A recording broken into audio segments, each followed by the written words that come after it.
Hello all and welcome to another Caffeine Entertainment video. It's Art here with the book review for Ian Rankin's Kbots and Crosses, Inspector Rebus Book 1. I said before that this was a highly anticipated book for me because Jeffrey Deaver, Michael Connelly, and a few other hardboiled crime writers love Ian Rankin. And I love him too, actually, because this book was amazing. Inspector John Rebus is a hard-boiled, beaten, weathered man. Strong in conviction, but deeply flawed. Everything a great character should be. And Ian Rankin gets that the book must be paced very, very well. It must flow very, very well and very, very in depth. It saw everything from smarmy character development to comical times to downright thrilling times to gut-wrenching times. I'm a person who, when I start a new series, I have to start at book 1. Have to. If I start anywhere but book 1, I feel as though I'm missing something of grave importance.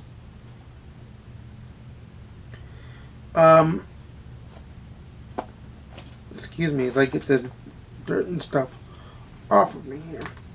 A little distracted. But the book was great. Hopefully we see more of his outside of detective life is what I'll call it, so that I don't spoil anything, because his outside detective life plays a huge pivotal plot role in Kbots and Crosses. And I like how Ian Rankin drops character building descriptors as we go along in the book. It's not just an info dump.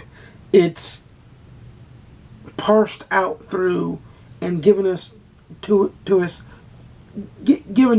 piece by piece through don't mind the train. It's given to us piece by piece throughout the entire book.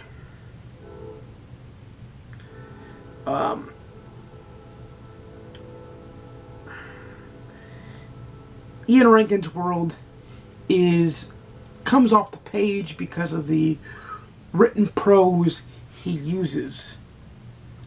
It is vibrant, it is lively, and it feels very much like the real world.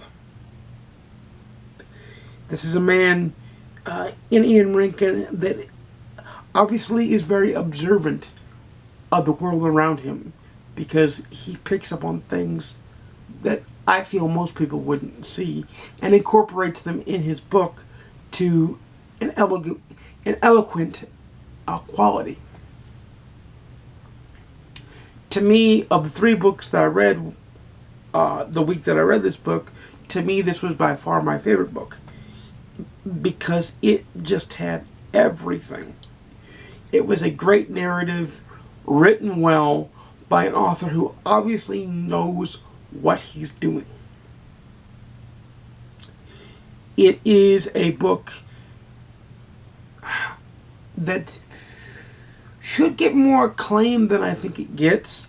He gets plenty of acclaim in certain circles, but he needs to be more widely known outside of Scotland. He needs more worldwide acclaim, because if I hadn't been looking for this type of a book, I certainly wouldn't have found it.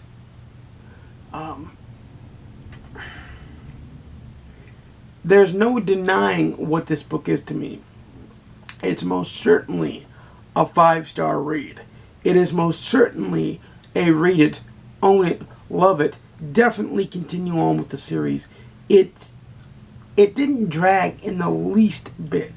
It kept going and going, and it ended precisely when the story was over. It gave you a good climax, it gave you a good build, and then when the story was over, you got an ending scene to kind of put everything at peace, and I'm sure the next one will ruffle that and make that scene more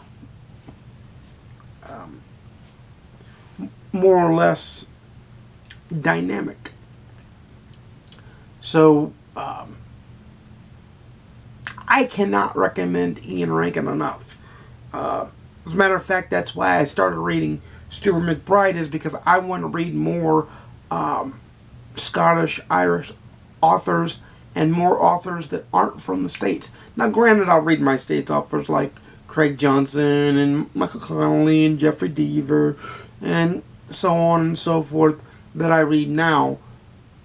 But it is nice to get a fresh perspective from a different side of the world, wherever that may be. So without further ado, pardon my phone, without further ado, you know I make videos every Monday, Wednesday, and Saturday at 12:30 p.m. Central, 10:30 a.m. Pacific, 1:30 p.m. Eastern. Please like, comment, and subscribe. If you want to see more, please ding the notification bell to be notified when I upload a video, if YouTube is doing its job that day. Let me know down below of any other crime authors who are or aren't from the States that I may have heard of. I'll definitely take authors from the States, but keep in mind that from the States, I'm pretty well versed and well rounded in those authors. So keep that in mind, but leave that in the comments down below. Until next time, happy reading, everybody. I'll see you again soon, and peace.